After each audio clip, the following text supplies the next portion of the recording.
All right guys, today we're gonna go over the squat sequence. So we're gonna cover the air squat, the back squat, the front squat, and the overhead squat.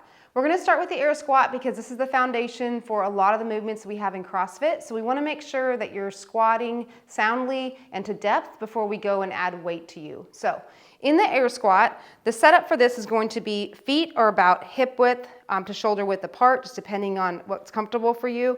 The knees are gonna track out. The toes will be slightly out. The knees will follow the toes. We're gonna start off by kind of cocking my hips back, and then I'm gonna bend the knees and drive my hips straight down to my heels, and then stand up. So in real time, it looks like this. Slightly cock the hips back, bend the knees, and then drop those hips down. From the side view, you wanna make sure that your hip crease is going below the knee and your feet are staying flat on the ground. If you struggle with this, you can use a weight as a counterbalance. So I'm gonna hold the weight kind of out in front of me, and again, hips back, knees out, drive my hips down, and then stand up. If you struggle with your depth and you're unsure of how far you're going down, you can always use something like a ball or some kind of a target to where you can set it behind you, and again, you'll know when to come right back up again. If you have a very weak squat and you're unsure that you're gonna be able to be stable at the bottom, you can use a box in case you need to actually sit down to the box, but we don't wanna keep you there forever. We want to develop your squat and develop that strength at the bottom of your squat without necessarily having to sit to something. All right guys, moving on into the back squat, we're gonna place our hands on the bar. We wanna be a little bit wider than our shoulders, so if you find the knurlings, the little strip on the bar, you can go out to the knurlings or slightly past. Then we're gonna come under the bar, place the bar on our traps, which is slightly below the little bony part on your neck, so make sure you're not putting it on that bone. And then my elbows are gonna be slightly up, so I want my back to be tight. So we don't wanna be loose and doing this number. We want it to be tight. And if you notice, all my joints are locked out. My knees, my hips, I'm standing up nice and tall. I'm in my squat position.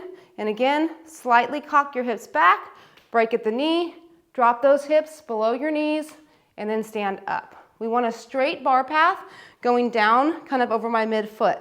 So if you start to squat and this happens, you start leaning forward, then we need to work on your squat. We don't want to necessarily see your back angle change much as you're squatting.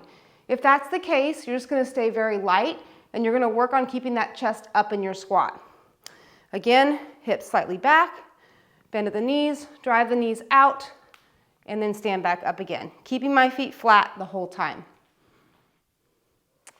All right guys, moving on to the front squat.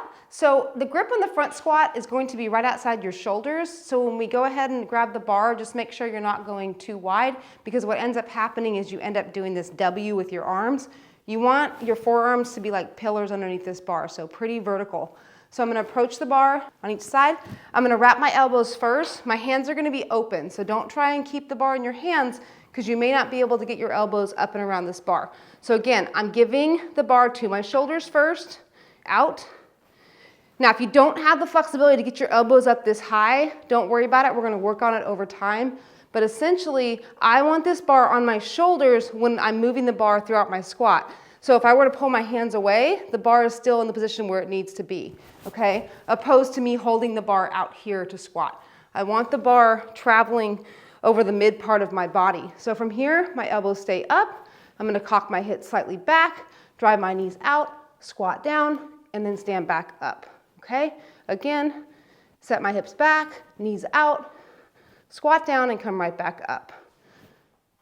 All right, last but not least is our overhead squat. This is our most challenging one, so if you don't have the mobility to do the overhead squat yet, don't worry about it. You can practice with a PVC pipe, and we'll just work on it over time. So this one's gonna have a wide grip.